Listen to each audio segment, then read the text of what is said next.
Maybe if your daddy taught you respect instead of abandoning you, you'd know your place by now.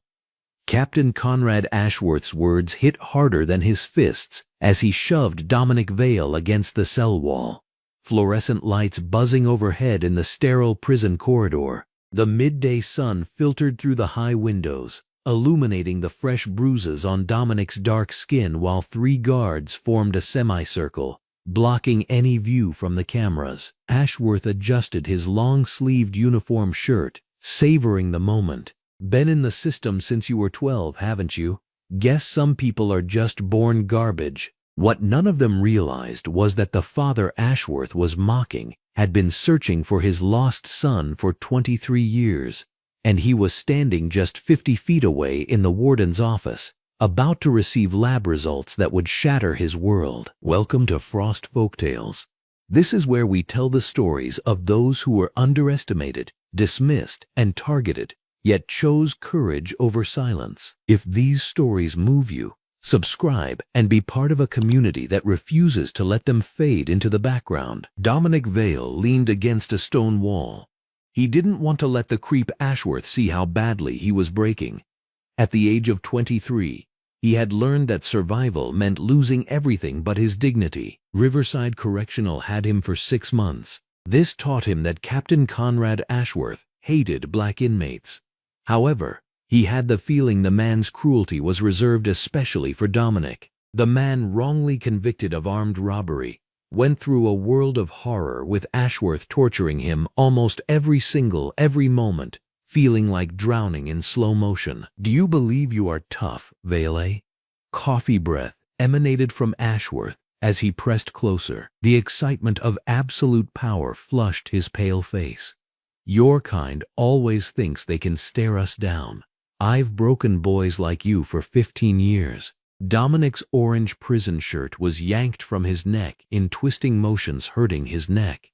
"What will that attitude get you when no one is watching?" The remaining guards laughed the same. Officer Linda Frost was a stocky woman in her 40s, wearing a red corrections uniform. She crossed her muscular arms and shook her head.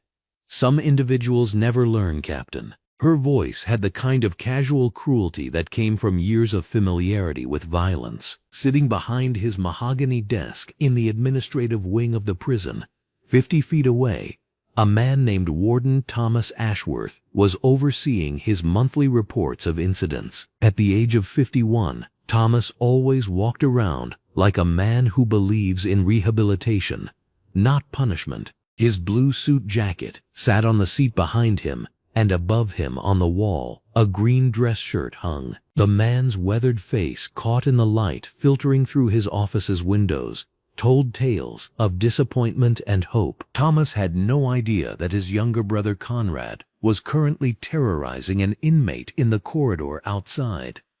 The soundproofing in the administrative wing was excellent, designed to keep the warden focused on policy and reform rather than the daily realities of prison life. Thomas flipped through reports showing decreased violence statistics, unaware that Conrad had simply gotten better at hiding his actions. The phone rang, interrupting Thomas's review. Detective Omar Hassan's voice came through clearly. "Warden Ashworth, I have those DNA results from the cold case database, the sample from Inmate Vale that Dr. Donovan submitted." Thomas barely registered the call as routine. The state had been collecting DNA from all inmates to help solve cold cases, a progressive policy Thomas had championed. "Send them over, Detective. Always happy to help solve old cases." Back in the corridor, Conrad's abuse was escalating. He grabbed Dominic's wrist, twisting it at an unnatural angle until Dominic's knees buckled. The fluorescent lights above flickered slightly, casting intermittent shadows across the scene. "You know what I think, Vale. I think you're exactly where you belong. Trash belongs with trash." He leaned closer, his voice dropping to a whisper. "And if you ever think about filing a complaint, remember that nobody cares what happens to people like you." Dominic's jaw clenched, but he remained silent. Speaking would only make things worse. He'd learned that lesson the hard way during his first week when Conrad had orchestrated 3 days in solitary confinement after Dominic had dared to ask why he was being singled out. The answer was obvious but unspoken. Conrad Ashworth was a racist who used his badge to inflict legal torture on black inmates. Dr. Rachel Donovan appeared at the end of the corridor, her red medical coat a bright contrast against the institutional gray walls. Her brown pants and professional demeanor commanded respect even from the guards. At 38, Rachel had spent 5 years as the prison's head physician, and she'd grown increasingly suspicious of the patterns she was seeing. "Excuse me, Captain Ashworth. I need to examine inmate Vale for his routine medical check." Conrad's face twisted with annoyance, but he couldn't refuse a direct medical request. He released Dominic's wrist and stepped back, smoothing his uniform. "Of course, Doctor. We were just having a conversation about respect." His smile was cold and calculated. "Vale here was just telling us how much he appreciates the structure we provide." Immediately, Dr. Donovan's trained eye took in the finger marks on Dominic's wrist and the swelling of his left eye that had not been there yesterday. For months she had been keeping a record of the injuries he sustained, but proving systematic abuse in a cover-up culture was very hard. "Mr. Vale, please follow me. Let's get you examined." As they headed towards the medical wing, Conrad called to them. "Don't allow him to deceive you, Doc. These prisoners will say anything in order to gain attention." The laughter of the other guards echoed off the concrete walls again, like breaking glass. Dr. Donovan carefully noted each injury while Dominic sat on the examination table in the medical examination room. The bright overhead lights illuminated every mark, bruise, and peculiarly shaped body with clinical detail. "Mr. Vale, this is the 3rd occurrence this week. It has become harder to ignore." Dominic looked up at her with eyes that held too much pain for someone so young. "Doc, I appreciate what you're trying to do, but making waves just makes things worse. Captain Ashworth runs this place when the warden's not looking, and he's made it clear what happens to people who cross him." Rachel's heart ached for the young man in front of her. She'd read his file, adopted as an infant by Maria Santos, a single mother who'd given him every opportunity to succeed. Honor student in high school, 2 years of community college before the arrest that destroyed his future. The armed robbery conviction never made sense to her. Dominic didn't fit the profile, and the evidence had been suspiciously convenient. "You were adopted as a baby according to your intake file." Dominic nodded, his expression softening slightly at the mention of his adoptive mother. "Maria Santos raised me like I was her own blood. She still visits every week, still believes I'm innocent. It's the only thing that keeps me going some days." Dr. Donovan made a note in his file, not realizing she was documenting information that would soon become crucial evidence. "I need to collect a DNA sample for the cold case database. It's routine for all inmates now." The small vial seemed insignificant as she labeled it with Dominic's information, but it contained the key to a truth that would destroy Conrad Ashworth's world. Back in his office, Thomas Ashworth was reading the email from Detective Hassan when his blood turned to ice. The DNA analysis had revealed something impossible. According to the lab, inmate Dominic Vale was his biological son. Thomas stared at the screen, reading the results again and again, his hands shaking. This couldn't be real. But the memories came flooding back. Jennifer Williams, his high school girlfriend who disappeared when they were both 17. She'd been pregnant, but her family had moved away before Thomas could convince them to let him help. Thomas had searched for Jennifer and their child for years, hiring private investigators and checking hospital records across 3 states. He'd never stopped wondering about the son or daughter he'd never met. Never stopped carrying the guilt of being too young and scared to fight harder when Jennifer's family had shut him out. Now that child was in his prison, being brutalized by his own brother. The irony was devastating. While Thomas had spent decades implementing progressive reforms and fighting for inmate rights, His own flesh and blood was suffering systematic abuse 50 feet away. The moral complexity hit him like a physical blow. He was a good man who'd unknowingly enabled the torture of his own son. Conrad had no idea that the young black man he'd been tormenting was his nephew. His racism ran so deep that he'd never bothered to learn anything personal about his victims beyond their capacity for suffering. To Conrad, Dominic Vale was just another target, another opportunity to exercise the power that made him feel superior to the successful brother he'd always resented. Dr. Donovan put the DNA in an evidence bag, with date and time inscribed on the outside of the bag. She had no way of knowing that this commonplace procedure would expose many years of cruelty and undo a family, one based on secrets and lies. The fluorescent lights buzzed while she worked on the forms, and the prison noises reverberated in the background as the sun began to set outside the high windows, casting long shadows across the corridors.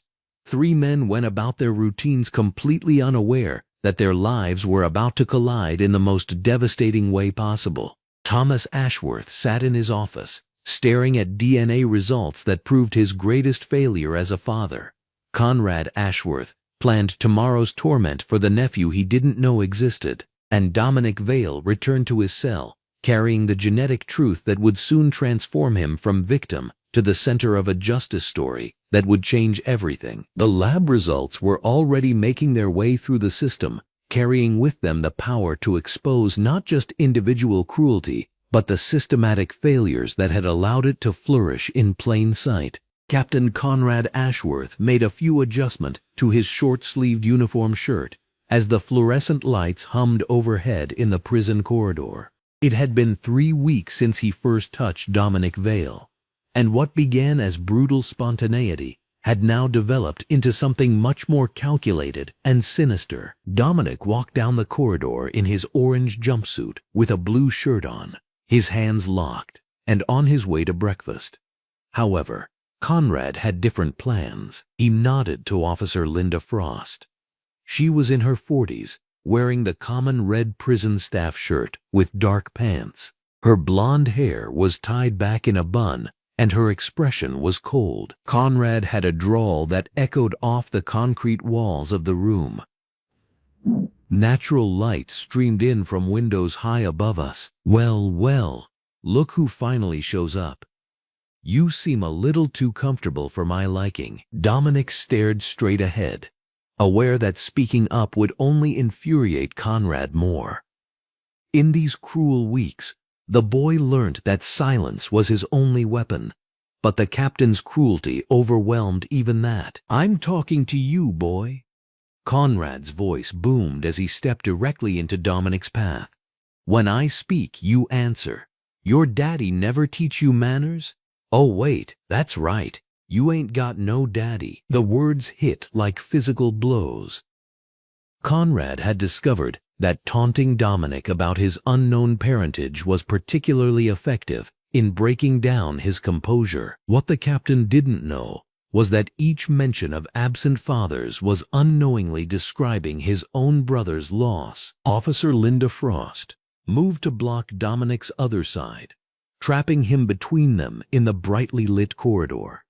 "Captain Ashworth asked you a question, inmate," she said, her voice lacking any warmth despite the overhead lighting that illuminated every harsh line of her face. "No, sir," Dominic finally whispered, his voice barely audible.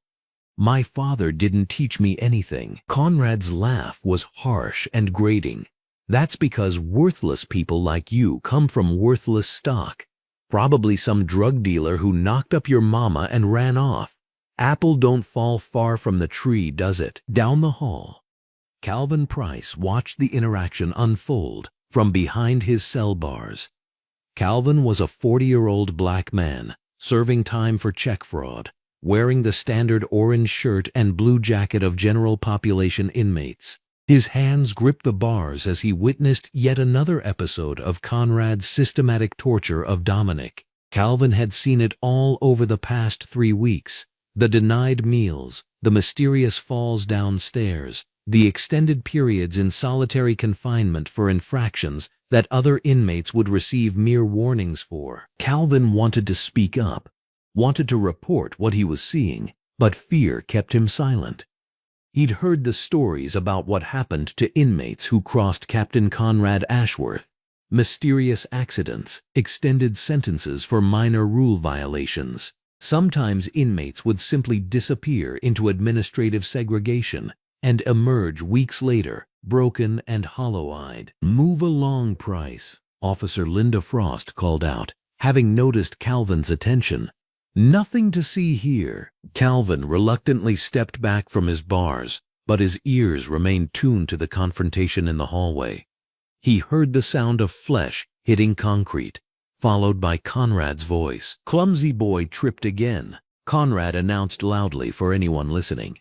"These floors can be real slippery when they're not properly maintained." 3 floors above, Warden Thomas Ashworth sat in his office, reviewing reformation proposals under the bright fluorescent lighting that illuminated his neat desk. Thomas wore a crisp green shirt and blue jacket, his graying hair perfectly combed as he studied statistics about recidivism rates. At 55, he was genuinely committed to transforming the prison system, believing that rehabilitation rather than punishment was the key to reducing crime. His computer screen displayed impressive numbers. Educational programs had increased by 30%, job training initiatives were showing real results, and overall violence in the prison had decreased under his leadership. What Thomas didn't know was that his statistics were carefully curated by his administrative staff, who filtered out reports that might complicate his reform narrative. A knock on his door interrupted his concentration.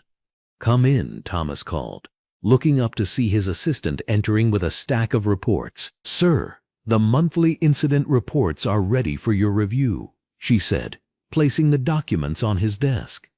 "Overall, we're showing continued improvement in prisoner-staff relations." Thomas nodded in agreement. He was unaware that his brother had been abusing Dominic Vale in a systematic manner. All this was missing from the report because of a network of officers and administrators. They were all scared of Conrad's retaliation. Meanwhile, Dr. Rachel Donovan in the prison medical wing was getting concerned of what she was experiencing.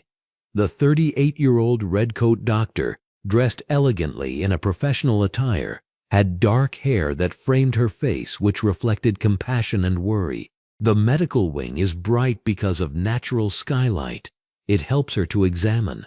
The injuries that she was documenting were certainly disturbing. Dominic Vale had appeared in her medical bay 7 times in 3 weeks. Bruised ribs from falling downstairs, a split lip from walking into a door, suspicious marks on his wrists from restraints applied during a struggle. Each incident report was signed by Captain Conrad Ashworth or one of his associates, each explanation technically plausible yet collectively forming a pattern that made Dr. Donovan's stomach turn. She had tried raising concerns with the prison administration, but her reports seemed to disappear into bureaucratic black holes. Nurse Dorothy Simmons, an elderly woman in her blue medical jacket, had quietly warned her that previous medical staff who had been too curious about certain inmates' injuries had found their employment terminated for various administrative reasons. "Doctor, they're bringing in another one," Nurse Simmons announced, her voice carrying the weariness of someone who had seen too much over her long career. Dr. Donovan looked up to see Officer Linda Frost escorting Dominic into the medical bay. His orange shirt was torn, and she could immediately see fresh abrasions on his face and arms. "Inmate Vale had another accident," Officer Frost announced, her tone suggesting this was routine. "Slipped in the shower area. Captain Ashworth wants him checked out to make sure there's no serious damage." Dr. Donovan's jaw tightened, but she maintained her professional demeanor. "I'll need to examine him privately, Officer Frost. Standard medical protocol." "I'll be right outside the door," replied Officer Frost, indicating who gets to decide on privacy around here. As Dr. Donovan began her examination under the medical lighting, she spoke quietly to Dominic. "How are you feeling today, Mr. Vale?" Dominic met her eyes briefly, and she saw something there that shattered her heart. It was more than pain. It was like emptiness, as bits of his humanity were being taken from him. "I'm fine, Doc," he whispered. "Just clumsy, I guess." Dr. Donovan consented and understood what to do. Though she couldn't push too hard without threatening them both, she could document. Every bruise, cut, or discolored mark is photographed and recorded in files apart from her medical notes. In a storage room that wasn't monitored by any cameras, Captain Conrad Ashworth was engaged in a discussion with a group of officers back in the general population area. In the fluorescent lights overhead, he outlined his expectations to his ever-expanding chain of conspirators. "Listen," Conrad said, rolling up his cuff of short-sleeve uniform shirt. "We have a problem with these bleeding heart liberals trying to turn our prison into a country club. But we aren't that stupid, right?" Officer Linda Frost nodded along with 3 other guards, all wearing their standard uniforms under the bright institutional lighting. These were officers Conrad had carefully selected, men and women who shared his views about maintaining order through fear, and had their own reasons for harboring resentment toward certain populations. "That boy Vale is getting too comfortable," Conrad continued. "Thinks he can just waltz around here like he owns the place. We need to remind him and others like him about the natural order of things." Conrad never revealed his inner motives behind the obsession with Dominic to his co-conspirators. Growing up, Conrad lived under the shadow of his older brother Thomas, who was the golden child who excelled at school, earned his parents' praise, and became professionally successful. All that Thomas received through promotion, praise, or newspaper articles about the progressive young warden was a personal affront to Conrad. Conrad had chosen to enter law enforcement as a means to prove to himself that he could be just as successful as his brother. However, this was not the career path he imagined for himself. He had received complaints, reprimands, and was transferred laterally until he eventually landed in Thomas's jurisdiction. The little brother, who had to prove his superiority, could not come to terms with the fact that he was not equal to the elder but, in fact, inferior. Taking out these frustrations on inmates like Dominic provided Conrad with a sense of power and control that was missing from other areas of his life. When he looked at young black men like Dominic, he saw everything he resented: potential, dignity, and an unwillingness to accept that they were lesser than him. Breaking that spirit became his mission. "Remember," Conrad told his assembled group, "accidents happen in prison. Inmates fight with each other. They're clumsy. They don't follow safety protocols. As long as we're all on the same page about what we see and don't see, we can maintain proper discipline in this facility." The officers nodded their understanding. They all had their own reasons for participating. Some shared Conrad's racial animosity, others were simply afraid of crossing him, and a few were motivated by the small financial incentives he provided for their cooperation. As the meeting broke up, none of them could have imagined that their systematic torture of Dominic Vale would soon expose a family secret that would destroy Conrad's life and transform their victim into the catalyst for sweeping changes throughout the entire prison system. Dr. Rachel Donovan finished treating Dominic's latest injuries and watched through her medical bay window as Officer Linda Frost escorted him back to his cell. The bright afternoon sunlight streaming through the windows illuminated her resolve. She would continue documenting everything, building a case that someone, somewhere, would eventually be forced to acknowledge. The systematic cruelty was escalating, but so was the evidence. And though none of them knew it yet, the DNA sample she had collected was already making its way through the system toward a revelation that would change everything. The fluorescent lights in Millbrook Correctional's West Wing cast harsh shadows across the concrete floor as Captain Conrad Ashworth adjusted his long-sleeved uniform shirt, a predatory smile spreading across his weathered face.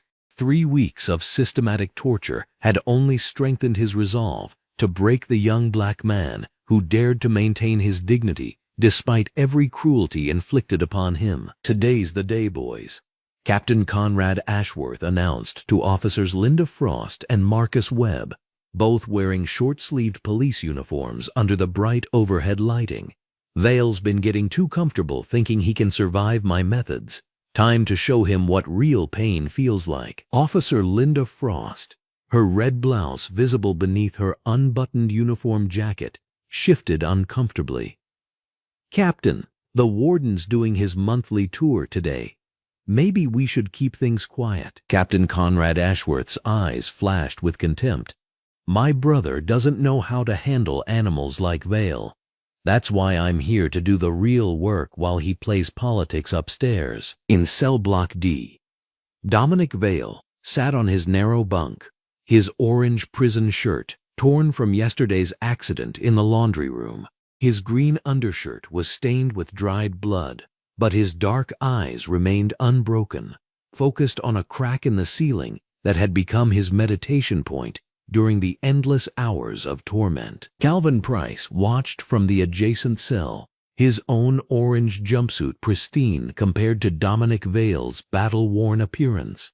For 3 weeks he had witnessed the escalating abuse, his conscience warring with his survival instincts. Every beating, every staged accident, every moment of psychological warfare had been building to something terrible. "Vale, you've got a medical appointment," Officer Linda Frost announced, her voice lacking its usual venom. The keys jangled as she unlocked the cell, avoiding eye contact with the young man who had become the target of their captain's obsession. Dominic Vale stood slowly, his movements careful and deliberate. He had learned to read the signs, to prepare mentally for whatever fresh hell awaited him. As he walked through the corridor, natural light from the high windows illuminated his face, revealing the quiet strength that had kept him alive through weeks of torture. Dr. Rachel Donovan was reviewing medical files in the infirmary when the door burst open. Instead of the routine checkup she had scheduled, Officers Webb and Torres dragged in Dominic Vale's unconscious form, his orange shirt soaked in blood, his green undershirt completely torn away. "What happened?" Dr. Rachel Donovan demanded, her red medical coat catching the fluorescent light as she rushed to examine him. "Fell down some stairs," Officer Webb replied mechanically, the lie rolling off his tongue with practiced ease. Dr. Rachel Donovan's trained eyes immediately identified the pattern of injuries that had nothing to do with a fall. The precisely placed bruises, the defensive wounds on his hands, the swelling consistent with repeated blunt force trauma. This wasn't an accident. This was attempted murder. "Get out," she ordered, her voice steel beneath the professional calm. "All of you." Now, as the officers reluctantly left, Dr. Rachel Donovan worked frantically to stabilize Dominic Vale's vital signs. His pulse was weak, his breathing shallow, and the severity of his internal injuries terrified her. While administering IV fluids, she made a decision that would change everything. Reaching for her phone, she began documenting every injury, every bruise, every mark of torture that Captain Conrad Ashworth had inflicted. The camera flash illuminated wounds that told a story of systematic brutality, bruises in various stages of healing, evidence of repeated beatings over weeks, burns consistent with cigarette marks, ligature marks from restraints. This wasn't discipline. This was sadistic torture designed to break a human being's spirit. 20 minutes later, Dominic Vale's eyes fluttered open. Despite the pain coursing through his body, his first instinct was to assess his surroundings, to prepare for the next attack. When he saw Dr. Rachel Donovan's concerned face, something in her expression told him that this moment was different. "You're safe here," she whispered, checking his bandages. "I won't let them hurt you anymore." Meanwhile, Calvin Price paced his cell, his conscience finally overwhelming his fear. He had watched a good man being tortured for 3 weeks, and today's beating had crossed every line. The sound of Dominic Vale's body hitting the concrete, the sickening thuds of boots connecting with flesh, Captain Conrad Ashworth's racist taunts echoing through the corridor. It all played on repeat in his mind. When Dr. Rachel Donovan made her routine rounds later that afternoon, Calvin Price made his choice. "Doc," he called softly through the bars, "I need to talk to you about what's happening to Vale." Dr. Rachel Donovan approached his cell, her red coat bright under the overhead fluorescent lights. Something in Calvin Price's eyes told her this was the breakthrough she had been waiting for. "They're trying to kill him," Calvin Price whispered, glancing around nervously. "Captain Conrad Ashworth has been torturing him for weeks. Today wasn't an accident. They beat him unconscious in the shower room.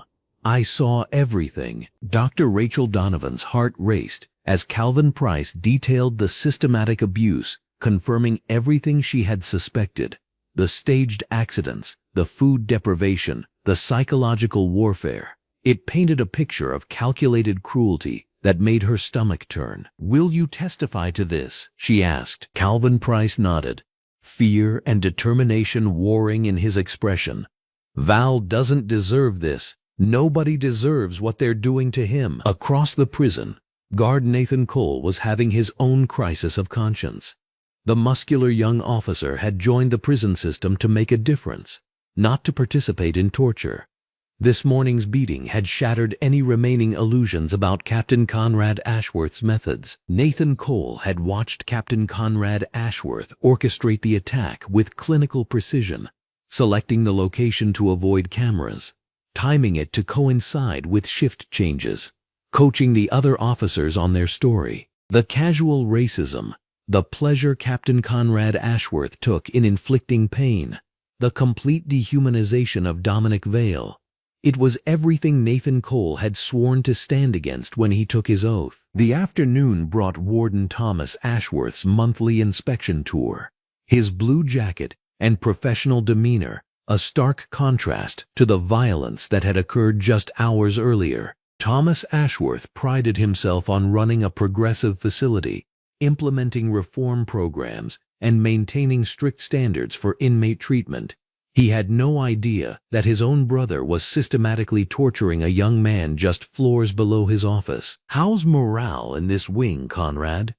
Warden Thomas Ashworth asked as they walked through cell block D, natural light streaming through the high windows. "Solid as always, Tommy," Captain Conrad Ashworth replied, using his brother's childhood nickname with calculated familiarity. "The inmates respect authority here. We maintain order through proper discipline." As they passed Dominic Vale's empty cell, Warden Thomas Ashworth noticed the blood stains on the floor that hadn't been completely cleaned up. "What happened here?" Captain Conrad Ashworth didn't miss a beat. "Inmate had a nosebleed. Medical took care of it. Nothing serious." Warden Thomas Ashworth nodded, trusting his brother's explanation completely.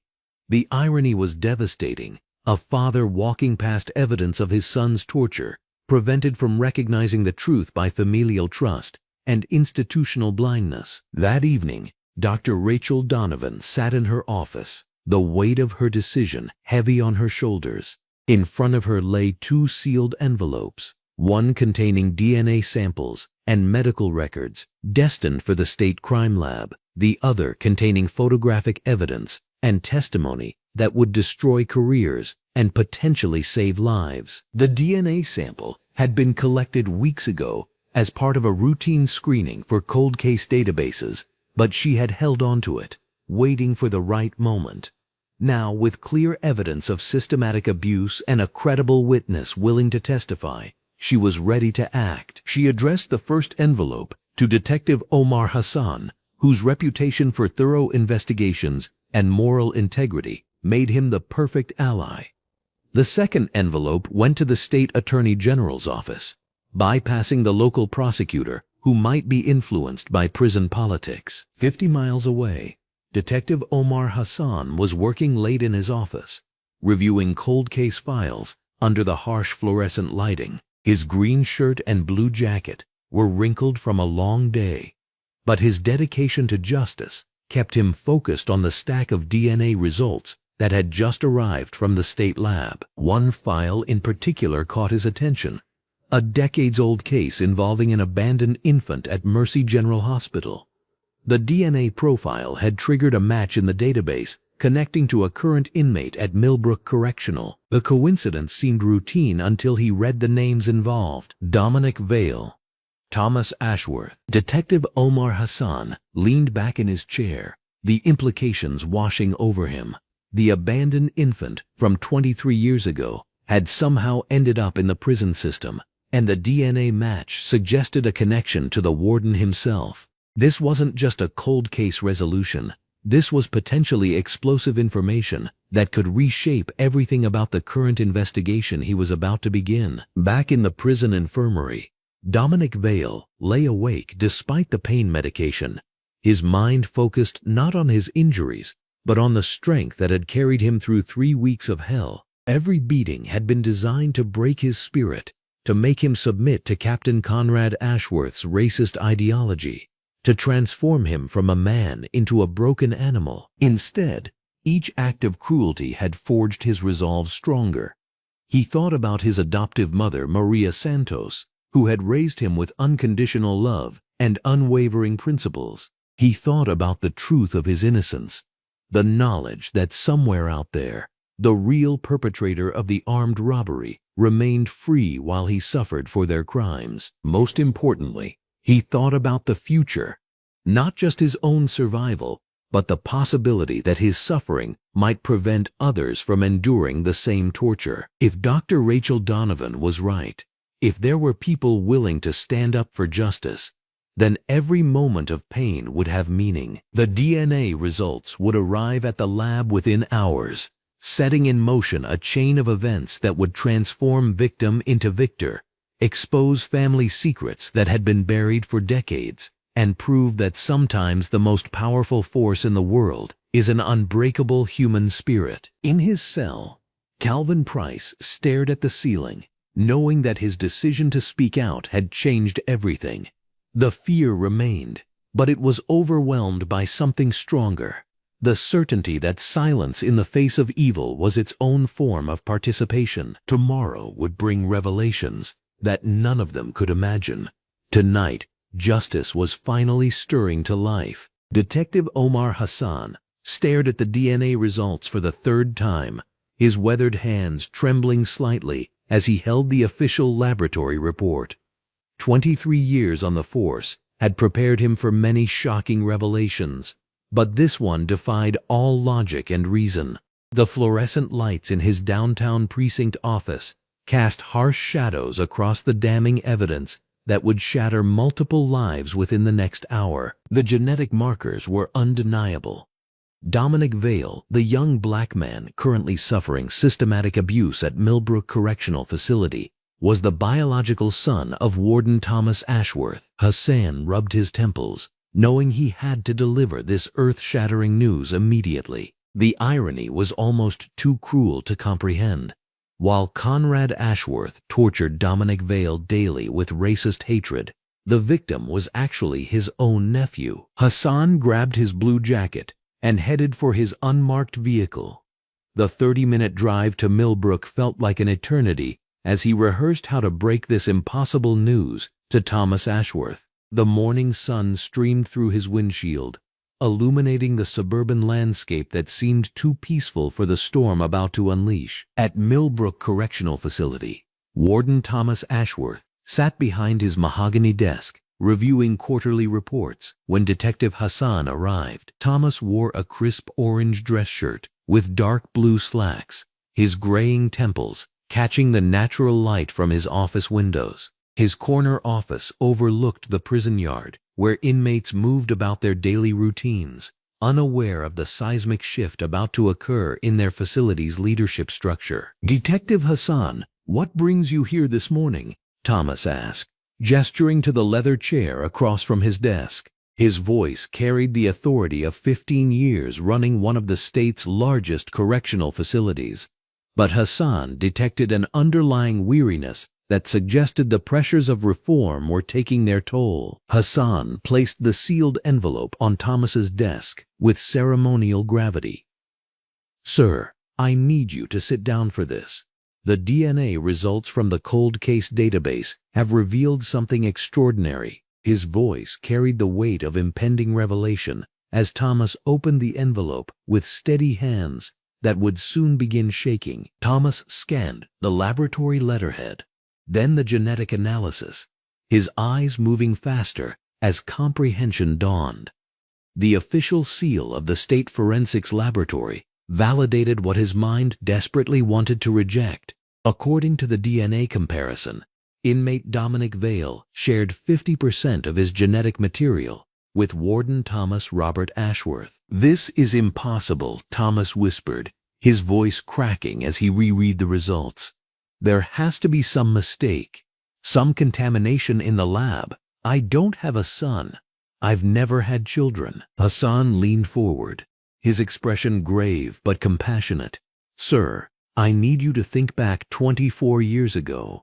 Were you involved with anyone who might have become pregnant?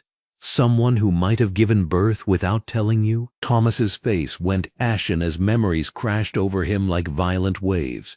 His hands began trembling as he set the report down, his mind racing back to his teenage years.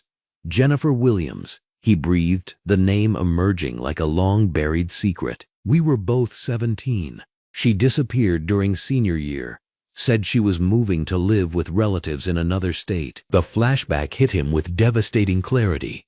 Jennifer had been acting strange for weeks before her sudden departure, refusing his calls and avoiding him at school. Her best friend had mentioned something about Jennifer being sick, but Thomas had assumed it was just teenage drama. He had searched for her after graduation, even hired a private investigator years later. But Jennifer Williams had vanished completely from his life. "She must have been pregnant," Thomas continued, his voice hollow with realization. "She gave birth and abandoned the baby at the hospital rather than tell me. All these years I had a son and never knew." Hassan nodded grimly.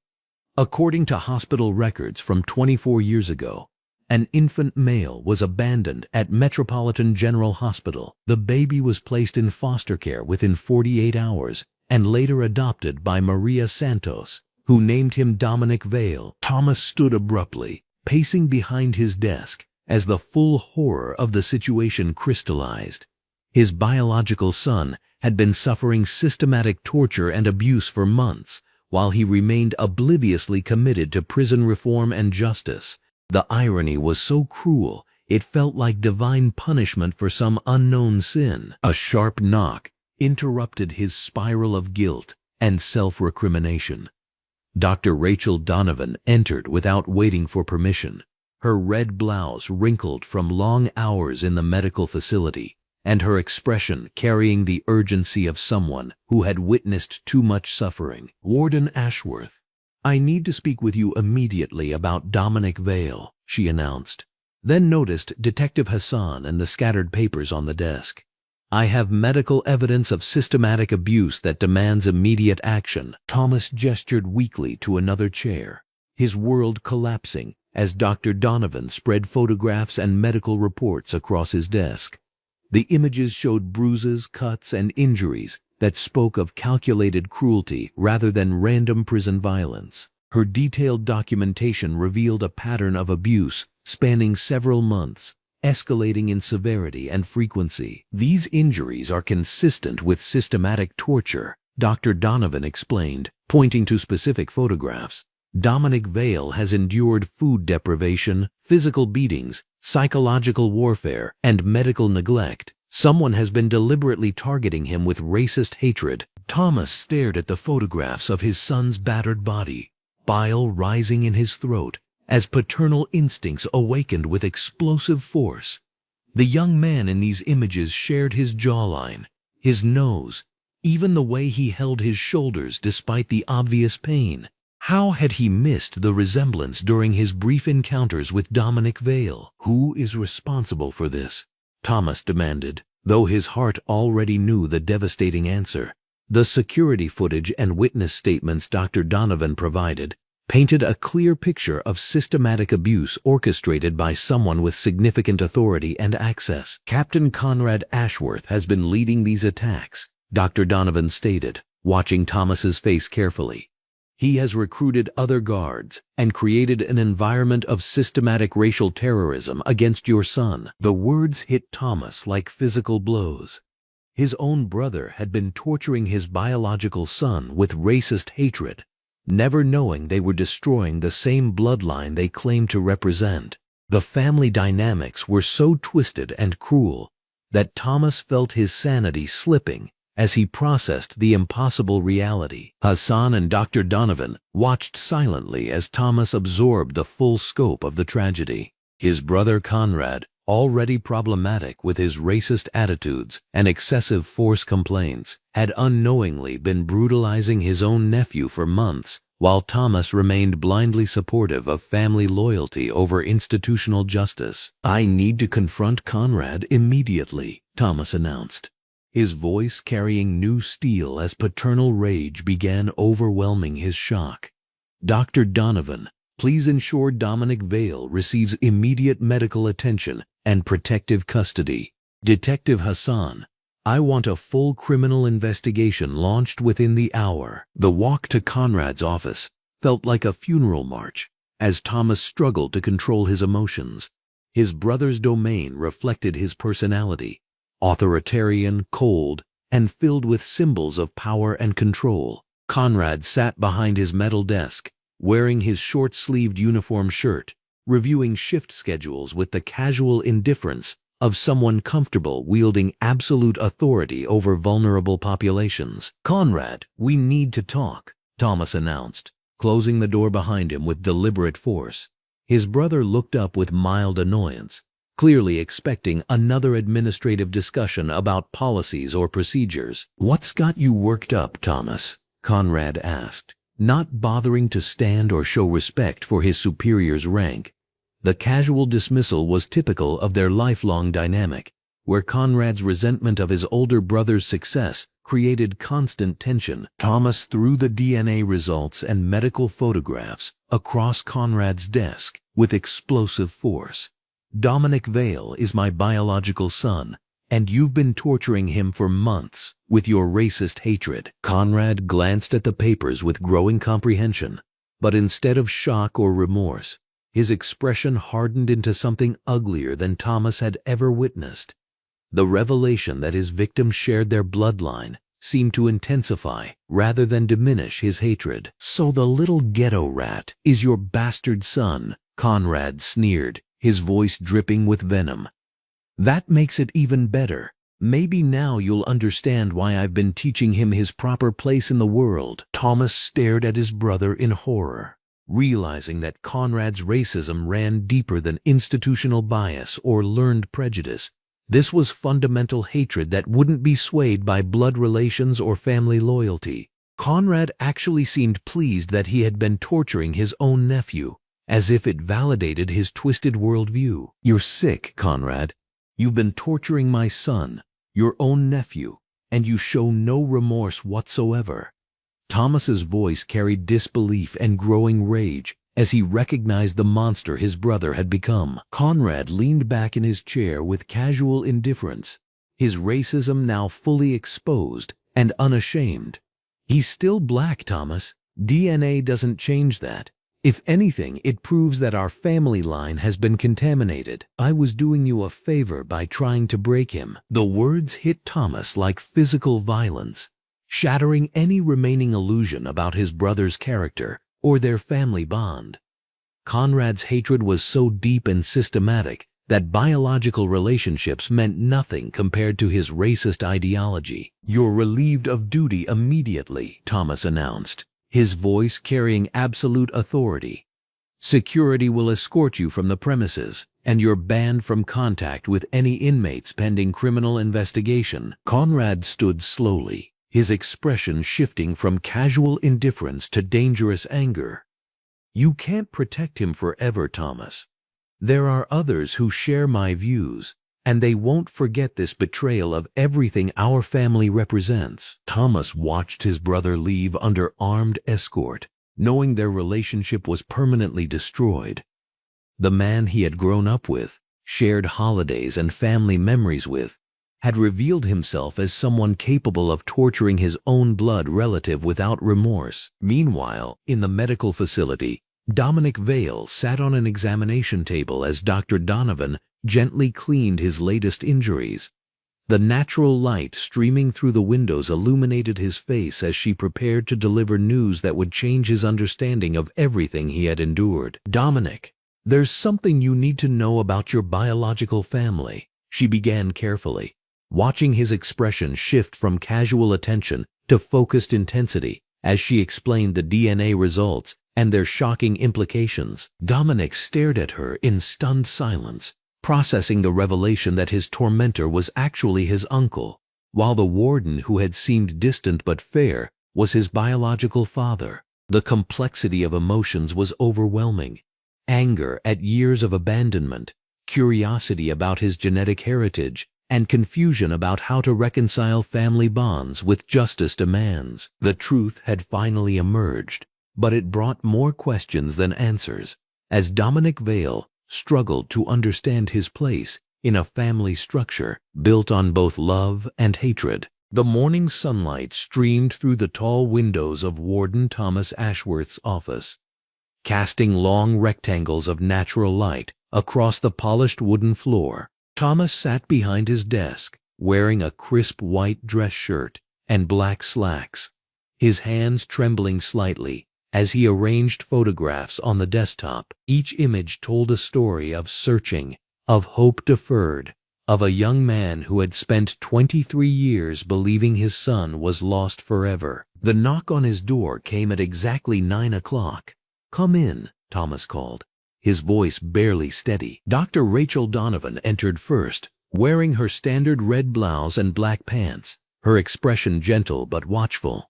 Behind her walked Dominic Vale, moving carefully due to his healing injuries, dressed in an orange prison uniform top and matching pants. The fluorescent lights overhead combined with the natural skylight to illuminate every detail of this impossible moment. Two men who shared blood but nothing else, meeting for the first time as father and son. "Please, sit down," Thomas said, gesturing to the chairs across from his desk.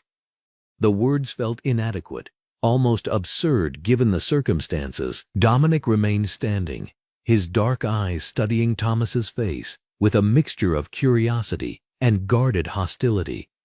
"So you're supposed to be my father," he said, his voice flat.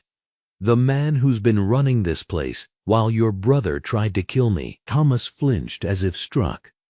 "Dominic, I know how this must look. I know you have every right to hate me, but I swear to you, I had no idea what Conrad was doing, and I had no idea you were my son." "Convenient," Dominic replied, finally taking a seat. "Real convenient timing on that DNA test." Dr. Rachel Donovan cleared her throat gently. "Dominic, I was the one who submitted your DNA sample for the cold case database. It was routine procedure, nothing more. Nobody could have orchestrated this." Thomas picked up one of the photographs, his hands still shaking. "Your mother was Jennifer Williams. We were 18, seniors in high school. She was beautiful, brilliant, wanted to be a doctor." He held out the picture, showing a young Hispanic woman with kind eyes and Dominic's same strong jawline. "When she told me she was pregnant, I was scared but excited. We made plans." Dominic stared at the photograph but didn't take it. "What happened?" "She disappeared one night, left a note saying she couldn't do it, couldn't be a mother, couldn't tie me down to a life I didn't choose." Thomas's voice cracked. "I looked everywhere for her, for both of you. I hired private investigators, checked hospital records, filed missing person reports. For years I searched." "And you never found anything?" Thomas shook his head. "She gave birth at St. Mary's Hospital under a false name, listed the father as unknown. The baby you were placed in emergency custody when she disappeared from the hospital. Within days you were placed with the Santos family for adoption." He picked up another photograph, this one of himself at 19, holding a baby blanket. "I kept this. It was the only thing she left behind." Despite himself, Dominic leaned forward to look at the image. Something in Thomas's eyes, The raw pain of decades-old loss made his defensive walls crack slightly. "You really didn't know?" "I never stopped looking," Thomas whispered. "Even after I became warden, I used every resource I had. I thought about you every day, wondered what kind of man you'd become, hoped you were happy and safe." His voice broke completely. "And all this time, you were here, suffering, and I was too blind to see it." The office door burst open without warning. Maria Santos rushed in, her red dress wrinkled from the long drive, her eyes fierce with protective fury. At 55, she moved with the determination of a woman who had spent 23 years loving and defending her son. "Where is he?" she demanded, scanning the room until her gaze landed on Dominic. "Mijo, are you all right?" When they called me, when they told me what happened, she crossed the room in 3 strides and wrapped Dominic in her arms, ignoring his prison uniform, his injuries, everything except the fact that her son needed her. "I'm okay, Mama," Dominic said softly, allowing himself to relax into her embrace for the first time in months. "I'm okay." Maria Santos turned to face Thomas, her expression shifting to protective suspicion. "So you're the one claiming to be his father?" "Mrs. Santos," Thomas began, rising from his chair, "I can't begin to express my gratitude for everything you've done for Dominic. You gave him the love and family I couldn't provide.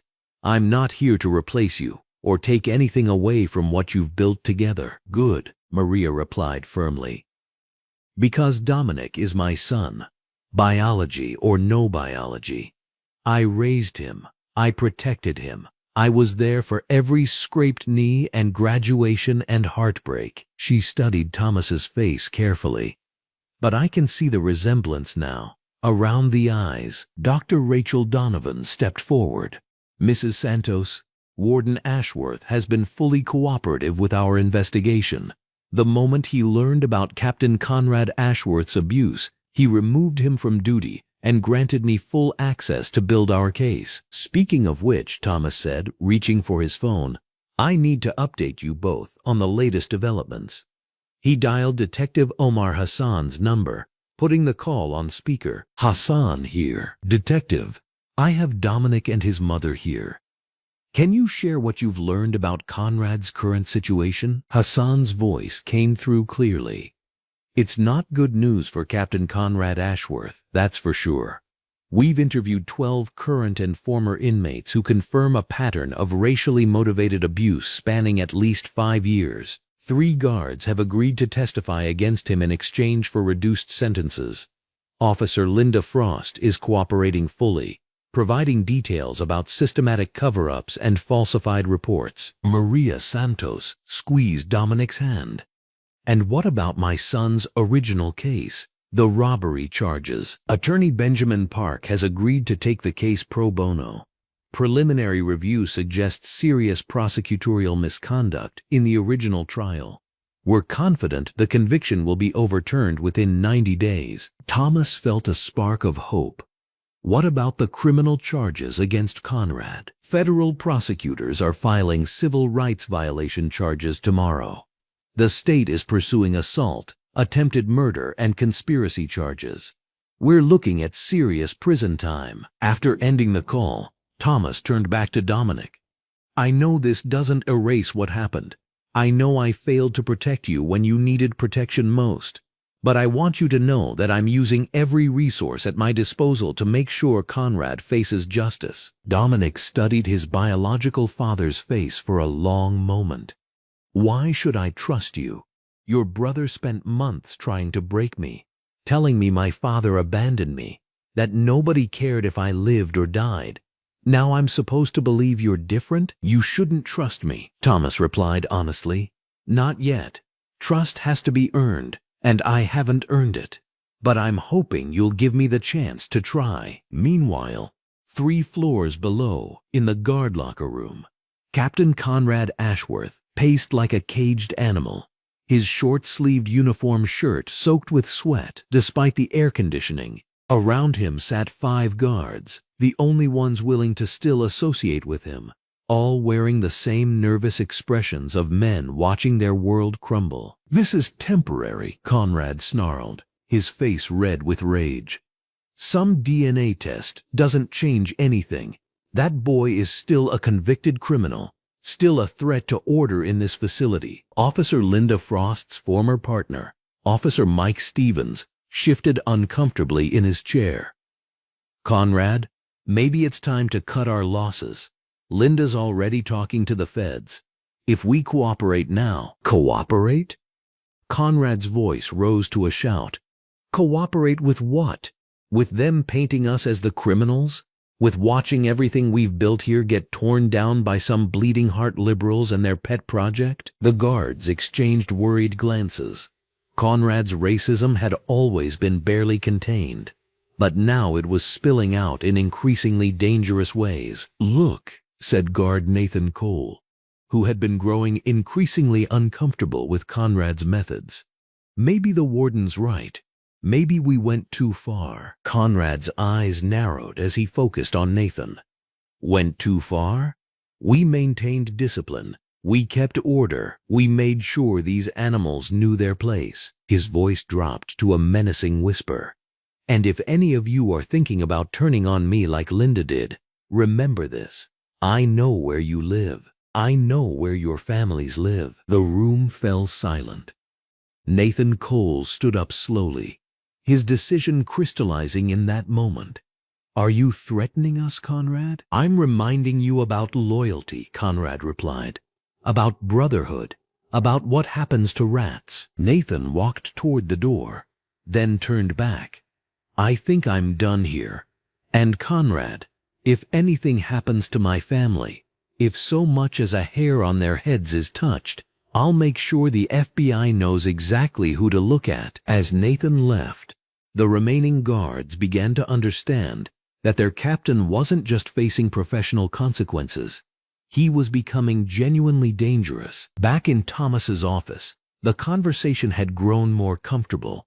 Maria Santos had softened slightly as she watched Thomas interact with Dominic, seeing genuine remorse and paternal concern in his manner. "What happens now?" Dominic asked. "I mean, after all this legal stuff is over?" Thomas looked at Maria, then back at his son. "That's entirely up to you. I don't expect anything from you, Dominic. I don't expect forgiveness or instant family bonds or anything else. I just want you to know that you're not alone anymore. You have choices now." Maria Santos smiled for the first time since arriving. He's always had family. But maybe now he has more family. Dr. Rachel Donovan checked her watch.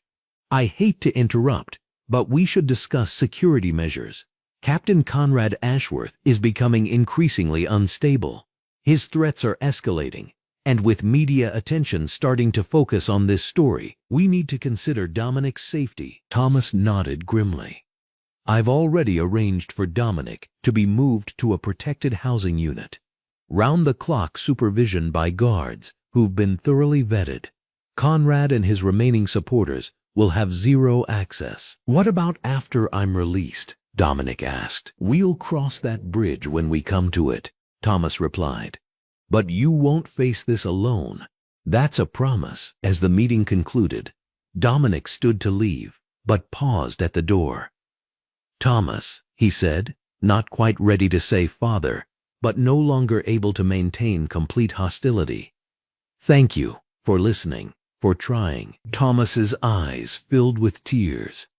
"Thank you for giving me a chance." As Dr. Rachel Donovan escorted Dominic back to his new housing unit, and Maria Santos prepared for the drive home, Thomas sat alone in his office, staring at the photographs of the woman he had loved and the son he had unknowingly failed to protect. Outside, storm clouds were gathering, but for the first time in months, Thomas Ashworth felt a tentative hope breaking through the darkness. The reckoning was just beginning. The morning sun streamed through the tall windows of the district attorney's office as Detective Omar Hassan spread the case files across the polished conference table. The overhead fluorescent lights cast sharp shadows on the photographs of Dominic Vale's injuries, each image a testament to months of systematic torture. District Attorney Jennifer Williams, wearing a crisp red blazer over black slacks, reviewed the evidence with the focused intensity of someone who had seen too many cases of injustice slip through the cracks. "We have enough evidence to file criminal charges against 5 individuals,"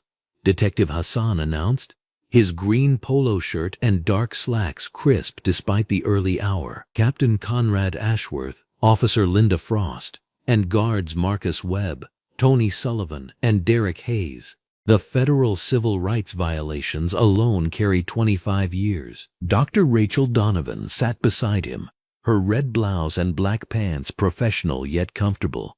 Her medical documentation had become the cornerstone of the prosecution's case. "The pattern of abuse is undeniable," she said, pointing to a series of photographs. "Bruising patterns consistent with repeated beatings, malnutrition from food deprivation, psychological trauma markers. This wasn't random violence. This was calculated, systematic torture." District Attorney Martinez nodded grimly. "File all charges immediately. I want arrest warrants issued today." 3 hours later, the corridors of Millbrook Correctional buzzed with unprecedented activity. FBI agents in their muscular builds and tactical gear moved through the facility like a precision strike team. Agent Sarah Mitchell, her red FBI windbreaker unmistakable, led the team toward the guard station where Captain Conrad Ashworth sat, reviewing duty rosters, oblivious to the storm about to engulf him. "Captain Conrad Ashworth, you're under arrest for violation of civil rights under color of law, conspiracy to commit assault, and aggravated battery," Agent Mitchell announced, her voice cutting through the morning routine like a blade. Conrad Ashworth's face twisted into a mask of rage and disbelief. "This is ridiculous. I've served this department for 15 years. You're arresting me on the word of some criminal?" "You have the right to remain silent," Agent Mitchell continued, ignoring his protests as she secured the handcuffs. "Anything you say can and will be used against you in a court of law." As Conrad Ashworth was led away, his voice echoed through the corridor with venom that shocked even the seasoned officers. "This is what happens when we let these people think they matter. Mark my words. This won't stand." Officer Linda Frost, arrested simultaneously in the parking lot, broke down immediately. Her orange uniform top and dark pants were soaked with sweat as she was placed in the back of the FBI vehicle. Unlike Conrad Ashworth's defiant rage, her face showed the terror of someone who realized the gravity of their choices. In his office, Warden Thomas Ashworth watched the arrests through his window, his blue jacket hanging loose on his shoulders, as if the weight of recent revelations had physically diminished him. Attorney Benjamin Park, wearing a green dress shirt and black slacks, sat across from his desk with a stack of legal documents. "Thomas, you need to recuse yourself from the internal investigation," Attorney Park advised. "Any involvement could compromise both the criminal case and Dominic's civil lawsuit." "I understand," Thomas replied, his voice hollow. "I've already drafted my recusal letter. Deputy Warden Morrison will oversee the internal review." He paused, staring at his hands. "How is this going to affect Dominic's wrongful conviction appeal?" "Actually, it's going to help significantly," Attorney Park said, a note of optimism creeping into his voice. "The publicity around this case has drawn attention from the Innocence Project and several high-profile civil rights organizations. We've uncovered evidence that Detective Ray Murphy, who arrested Dominic, has a history of falsifying reports and coercing confessions, particularly from young black men." Meanwhile, in the prison's medical wing, Calvin Price sat nervously in the bright examination room as Dr. Rachel Donovan prepared him for his testimony. The overhead fluorescent lights made everything sharp and clinical, but her gentle demeanor helped ease his anxiety. "Calvin, I know you're scared," Dr. Rachel Donovan said, adjusting her stethoscope around her neck. "But your testimony is crucial. You witnessed things that no one else saw. Calvin Price, wearing the standard orange prison top and blue pants, fidgeted with his hands. Doc, you don't understand. I've seen what happens to snitches in here. Even with Conrad gone, his buddies are still around. That's why you're being moved to protective custody until the trial, she assured him. And after your testimony, there's a good chance your cooperation will help with your own case review. I keep thinking about all the times I could have spoken up sooner, Calvin said, his voice thick with regret. Maybe if I had said something earlier, Dominic wouldn't have suffered as much. The important thing is that you're speaking up now, Dr. Rachel Donovan replied. That takes real courage, Calvin. Don't underestimate that. Across town, Guard Nathan Cole sat in Detective Hassan's office, natural skylight from the large windows mixing with the overhead fluorescent lighting to create an atmosphere of transparency that felt appropriate for his testimony. Nathan wore his green civilian shirt and dark jeans, having requested personal time to meet with investigators. I've been working corrections for 8 years, Nathan explained to Detective Hassan. I've seen rough treatment before, but what Conrad was doing to that kid was something else entirely. It was personal. It was evil. Detective Hassan leaned forward. Can you describe specific incidents you witnessed? The worst was about 3 weeks before the big beating that put Dominic in the hospital, Nathan said, his hands clasped tightly. Conrad had him in the shower room, said he was conducting a random search, but there were no cameras back there. I heard the kids screaming, and when I came around the corner, Conrad was pressing his baton against Dominic's throat, calling him things I won't repeat. Did you report this incident? Nathan's face filled with shame. No, I was a coward. Conrad had made it clear that anyone who crossed him would find themselves facing disciplinary action or worse. He had connections throughout the system. But you're testifying now, Detective Hassan observed. Finding out that kid was the warden's son changed everything for me, Nathan replied. Not because of who his father is, but because it made me realize how easily it could have been anyone's son.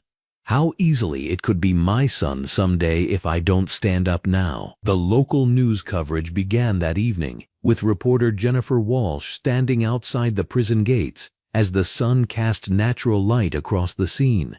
Her red blazer was professional and authoritative as she addressed the camera. This is a story that has rocked the community of Millbrook, she reported. 5 corrections officers, including a captain with 15 years of service, have been arrested on federal civil rights charges stemming from the systematic abuse of an inmate who has since been revealed to be the biological son of the prison warden. The story spread like wildfire across social media and news networks. Community leader Margaret Thompson, wearing a red cardigan over her white blouse, organized a rally outside the courthouse. Over 300 people gathered, holding signs demanding justice and prison reform. This isn't just about one young man, Margaret addressed the crowd through a megaphone. This is about a system that allowed racial hatred to flourish in the shadows. This is about making sure it never happens again. Civil rights attorney Jasmine Carter, her red suit jacket sharp against the natural daylight, held a press conference on the courthouse steps. Dominic Vale's case represents everything wrong with our criminal justice system. Wrongfully convicted, then tortured by racist guards while his own father unknowingly ran the institution. This demands not just individual justice, but systematic reform. Inside his hospital room, Dominic Vale watched the news coverage with a mixture of emotions he couldn't quite name. The afternoon sunlight streamed through his window, mixing with the overhead fluorescent lights to create a bright, hopeful atmosphere that seemed at odds with everything he had endured. Maria Santos, his adoptive mother, sat beside his bed, wearing a red sweater and dark slacks. She had driven 6 hours to be with him as the media storm erupted. "Mijo, are you ready for all this attention?" she asked, squeezing his hand. "I don't know if anyone can be ready for something like this," Dominic replied. "But Dr. Rachel Donovan says my story might help other people who went through the same thing. If that's true, then maybe all of this suffering wasn't completely pointless. Thomas Ashworth appeared in the doorway, wearing his standard blue warden's jacket over a white shirt and dark pants. The awkwardness between them was still palpable, but there was something different now, something that resembled the beginning of understanding. "I hope I'm not interrupting," Thomas said carefully. "Come in," Dominic replied, and Maria Santos nodded her approval. "I wanted you to know that the internal investigation has uncovered evidence of abuse against at least 12 other inmates over the past 3 years, Thomas reported.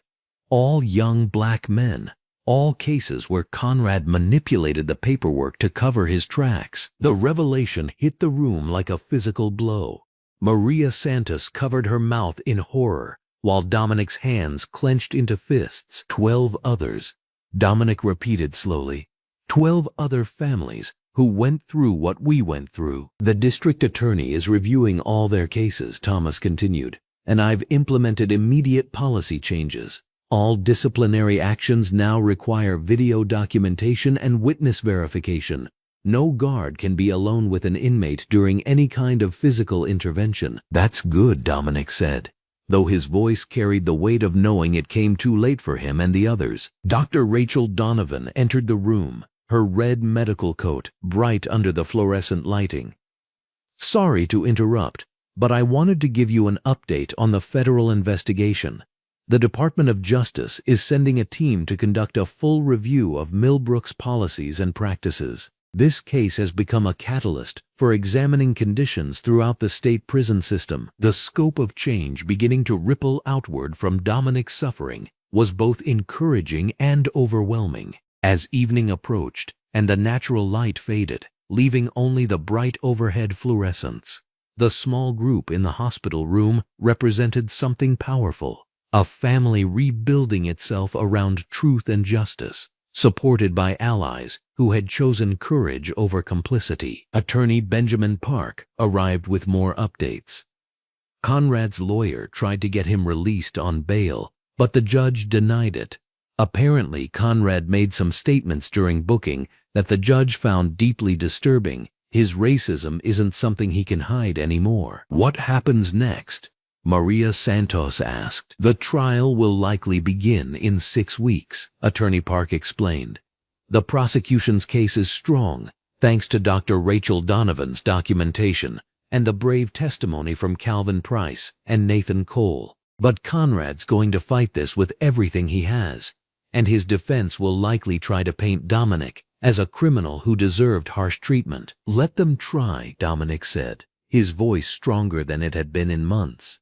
"The truth is the truth, and for the first time since this nightmare started, the truth is finally coming to light." As night fell outside the hospital windows, justice was indeed rising, carried forward by the courage of witnesses, the dedication of advocates, and the unbreakable spirit of a young man who had survived the worst humanity could offer and emerged determined to ensure it never happened again. The morning sun streamed through the tall windows of the federal courthouse as crowds gathered outside, their voices rising in chants for justice. Inside courtroom 4B, fluorescent lights cast a bright, unforgiving glow over the mahogany benches packed with reporters, community activists, and prison reform advocates. Today was the day Captain Conrad Ashworth would finally face the consequences of his systematic torture and abuse. Dominic Vale sat in the front row wearing a crisp green button-down shirt and dark blue slacks, his posture straight despite the trauma he'd endured. Beside him, his biological father, Warden Thomas Ashworth, adjusted his blue jacket nervously, knowing he would soon testify against his own brother. The weight of choosing justice over blood loyalty pressed heavily on his shoulders. Judge Frederick Ingram, a distinguished black man with decades of experience, called the court to session. His voice carried the authority of someone who had seen countless injustices and was determined to see this one properly addressed. The jury, carefully selected to represent the community's diversity, sat attentively as prosecutor Sarah Chen outlined the overwhelming evidence against the defendants. Captain Conrad Ashworth, entered wearing an orange prison jumpsuit, his hands shackled, his face twisted with the same arrogant sneer he'd worn while torturing inmates. Even now, facing federal civil rights violations and assault charges, he showed no remorse. His eyes found Dominic Vale in the crowd, and his lip curled with undisguised hatred. The first witness called was Dr. Rachel Donovan, wearing a professional red blazer and black pants. Her testimony was methodical and devastating as she presented photographs of Dominic Vale's injuries, medical records documenting systematic abuse, and her own detailed observations of the prison's culture of violence. The injuries I documented were consistent with prolonged physical torture, Dr. Donovan testified, her voice steady despite the horrific images being displayed. Broken ribs that had been repeatedly re-injured, evidence of electrical burns, signs of prolonged malnutrition, and psychological trauma consistent with systematic psychological warfare. Defense attorney Marcus Reed tried desperately to discredit her testimony, suggesting that prison injuries were common and could have multiple causes. But Dr. Donovan's documentation was thorough, her professional reputation spotless, and her photographs spoke louder than any legal maneuvering. The courtroom held its collective breath as Officer Linda Frost took the stand. Wearing an orange prison uniform, she had agreed to cooperate in exchange for a reduced sentence. Her testimony was the breakthrough prosecutors needed, detailing the systematic nature of the abuse and Captain Conrad Ashworth's leadership role. Captain Ashworth specifically targeted black inmates. Officer Frost testified, her voice barely above a whisper. He called it keeping them in line. He organized beatings, orchestrated food deprivation, and encouraged psychological torture. He said black inmates needed to know their place in his prison. The prosecutor pressed further. Did Captain Ashworth use racial slurs when referring to inmates? Officer Frost nodded, tears streaming down her face. Constantly. He called Dominic Vale the N-word almost daily. He said he was going to break that boy completely. He took pleasure in the abuse. Captain Conrad Ashworth's attorney objected repeatedly, but the damage was devastating. Officer Frost's insider knowledge revealed the calculated, premeditated nature of the torture campaign. She detailed how Captain Conrad Ashworth had recruited other guards, how he'd covered up evidence, and how he'd specifically targeted Dominic Vale with increasing violence. Calvin Price, the fellow inmate who had witnessed much of the abuse, testified next. Wearing a green shirt and blue pants, he spoke with quiet dignity about the climate of fear Captain Conrad Ashworth had created. We all knew what would happen if we spoke up, Calvin testified. Captain Ashworth made examples of people, but watching what he did to Dominic, I couldn't stay silent anymore. That young man never broke, never gave up his dignity, even when they were trying to destroy him completely. The most powerful moment came when guard Nathan Cole took the stand. His muscular frame was clothed in an orange shirt and blue jacket as he detailed his transformation from silent witness to whistleblower. I was a coward for too long, Nathan admitted, his voice heavy with regret. I watched Captain Ashworth torture that young man day after day. The captain would laugh about it, brag about breaking his spirit. He said black inmates were animals that needed to be beaten into submission. I should have stopped it sooner. The prosecutor introduced recorded conversations that Nathan had secretly captured, including one where Captain Conrad Ashworth detailed his plans to accidentally kill Dominic Vale during a staged altercation.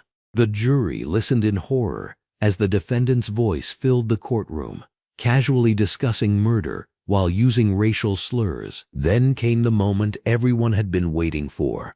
Thomas Ashworth approached the witness stand, his blue jacket pressed, his face etched with pain and determination. The courtroom fell silent as the warden prepared to testify against his own brother. I've known my brother my entire life, Thomas began, his voice steady but filled with anguish. But the man who tortured those inmates, who tortured my son, is not someone I can defend or protect. What he did was evil, systematic, and unforgivable. The defense attorney tried to suggest that family dynamics might color his testimony, but Thomas Ashworth's integrity was unassailable. He detailed how Captain Conrad Ashworth had hidden the abuse, how the systematic torture had operated under his nose, and how his brother had shown no remorse even after learning Dominic Vale was his nephew. When I confronted Conrad about what he'd done to my son, he showed no remorse, Thomas testified, his voice breaking slightly. He said that black blood made Dominic Vale inferior regardless of genetics. He said he'd do it again. The courtroom gasped audibly at this revelation. Captain Conrad Ashworth's racism ran so deep that even biological family ties couldn't overcome his hatred. Detective Omar Hassan testified about the investigation, presenting evidence of the cover-up and the systematic nature of the abuse. Attorney Benjamin Park detailed how the wrongful conviction had made Dominic Vale vulnerable to this torture, creating a perfect storm of injustice. Then Dominic Vale himself took the stand. Wearing his green shirt and blue slacks, Dominic carried himself with a dignity that 6 months of torture hadn't been able to break. His testimony was measured, powerful, and devastating. He spoke without hatred, describing the abuse with factual precision that made it even more horrifying. Captain Ashworth told me daily that I was worthless because of my race, Dominic testified, his voice carrying throughout the silent courtroom. He said my father had abandoned me because black children weren't worth raising. The irony is that his own brother was the father he was mocking. Dominic detailed the electrical shocks, the beatings, the psychological warfare designed to break his spirit. But his testimony also revealed something Captain Conrad Ashworth hadn't counted on: unbreakable inner strength. He wanted me to believe I was nothing, Dominic continued, but I knew who I was. I knew I was innocent. I knew I had value. And I knew that his hatred said more about him than about me. Every day I survived was a victory against his attempt to destroy my humanity. The defense's cross-examination was brutal, trying to paint Dominic Vale as a violent criminal who deserved harsh treatment. But Dominic's calm, dignified responses only highlighted the injustice he'd suffered. When Captain Conrad Ashworth finally took the stand in his own defense, he sealed his fate completely. Arrogant and unrepentant, he denied nothing but justified everything with racist ideology that shocked even hardened court observers. Those people need firm discipline, Captain Conrad Ashworth declared, using a racial slur that caused Judge Ingram to threaten contempt charges. I don't care if he's my brother's bastard. Black blood is black blood, and they need to know their place. His attorney tried desperately to control the damage, but Captain Conrad Ashworth continued his racist rant, revealing the depth of his hatred and complete lack of remorse. The jury watched in disgust as he detailed his belief that black inmates deserved torture, that they were inherently violent and needed to be broken. The closing arguments were swift. The prosecution had overwhelming evidence: recorded conversations, medical documentation, eyewitness testimony, and Captain Conrad Ashworth's own admissions. The defense had nothing but desperate appeals to sympathy that fell flat given the defendant's unrepentant racism. Judge Ingram's jury instructions were clear and comprehensive, covering federal civil rights violations, conspiracy, assault, and attempted murder charges. The jury retired for deliberation as the courtroom waited with bated breath. The wait was remarkably short. After just 3 hours, the jury returned with verdicts that sent ripples of satisfaction through the packed courtroom. Guilty on all counts, the foreman announced, his voice carrying the weight of justice finally served. Captain Conrad Ashworth showed no emotion as guilty verdicts were read for federal civil rights violations, conspiracy to violate civil rights, aggravated assault, attempted murder, and official misconduct. Each verdict carried significant prison time. Judge Ingram's sentencing was swift and severe. The systematic torture you inflicted motivated by racial hatred, represents one of the most egregious violations of civil rights I've encountered in 30 years on the bench. You are sentenced to 25 years in federal prison without possibility of parole." The courtroom erupted in applause and cheers before Judge Ingram restored order. But the day's justice wasn't finished. In a separate hearing, Dominic Vale's wrongful conviction was formally overturned based on evidence of prosecutorial misconduct and the revelation that the real perpetrator had been identified through DNA evidence.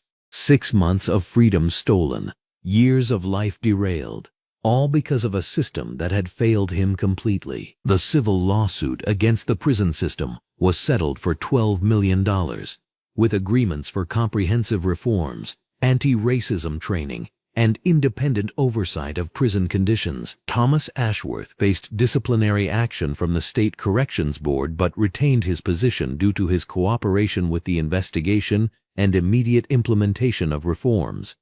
His testimony against his brother had demonstrated moral courage that impressed even his critics. As the courthouse emptied, Dominic Vale stood on the steps surrounded by supporters, sunlight streaming down from overhead clouds. The young man who had entered prison 6 months ago had been transformed not into the broken victim Captain Conrad Ashworth intended, but into a powerful symbol of justice and resilience. Dr. Rachel Donovan approached, wearing her red blazer, her face beaming with satisfaction.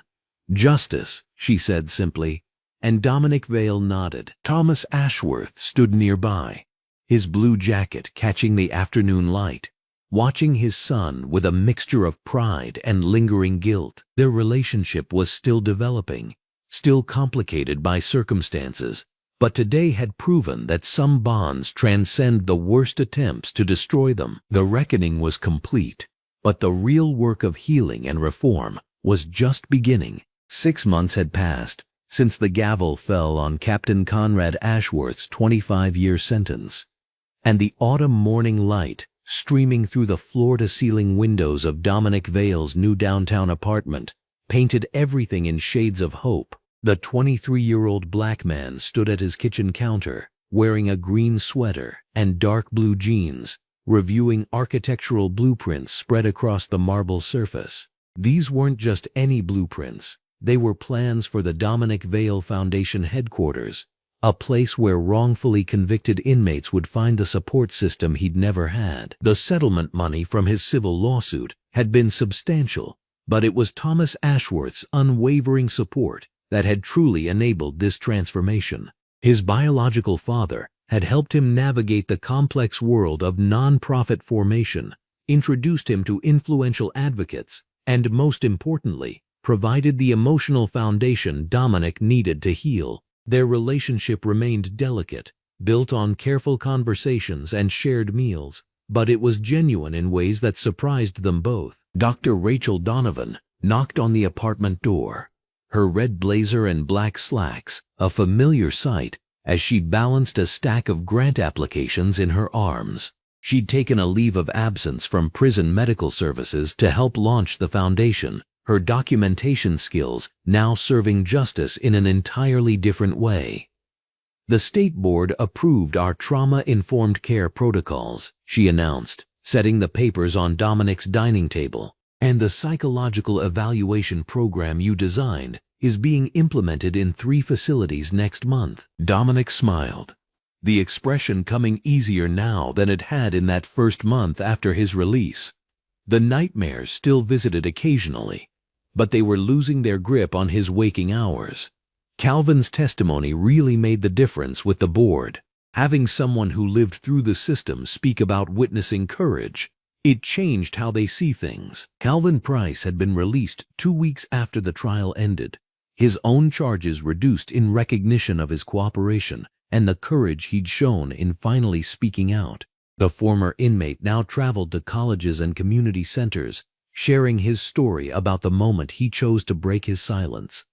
His orange polo shirt and blue jeans had become familiar sights at criminal justice reform conferences, where his words carried the weight of lived experience. Meanwhile, at Riverside Correctional, the morning briefing room, buzzed with a different energy than it had 6 months earlier. Nathan Cole, now promoted to senior corrections officer for his integrity during the investigation, addressed a room full of guards wearing crisp uniforms under bright fluorescent lights. His muscular frame commanded respect as he reviewed the new anti-racism training protocols that Thomas Ashworth had implemented system-wide. "The old culture dies today," Nathan declared, his voice carrying the authority of someone who'd witnessed both the darkness and the possibility for light.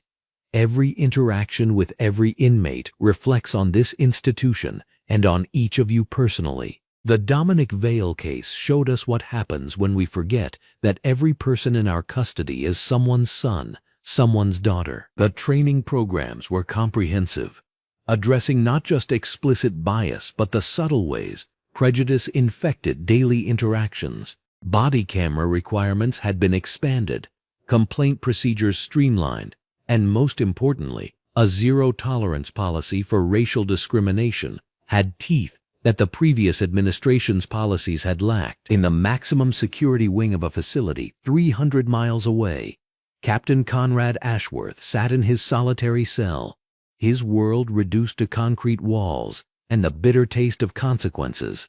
The racist ideology that had driven his cruelty now offered no comfort, only the cold reality that his hatred had cost him everything: his career, his freedom, his family, and any hope of redemption. His former subordinates had abandoned him completely once the federal charges landed, and even the most prejudiced guards wanted no association with someone whose actions had brought such scrutiny to their profession. Officer Linda Frost, serving her reduced sentence in a minimum security facility, had become a cautionary tale rather than a martyr for racist ideology. Her cooperation during the investigation had saved her from Conrad's fate, but it hadn't saved her from the complete collapse of the worldview that had once made her feel superior to the inmates she was supposed to protect. Dr. Rachel Donovan's appointment to the State Prison Oversight Board had been unanimous, her reputation for unflinching documentation and medical integrity making her an obvious choice for reform-minded officials. Her red suit jacket caught the overhead lighting as she addressed the monthly board meeting, presenting statistics that showed measurable improvements in inmate health outcomes and complaint resolution rates across the facilities, implementing new protocols. The Dominic Vale case wasn't an anomaly, she explained to the assembled officials. It was the predictable result of systems that prioritized control over humanity.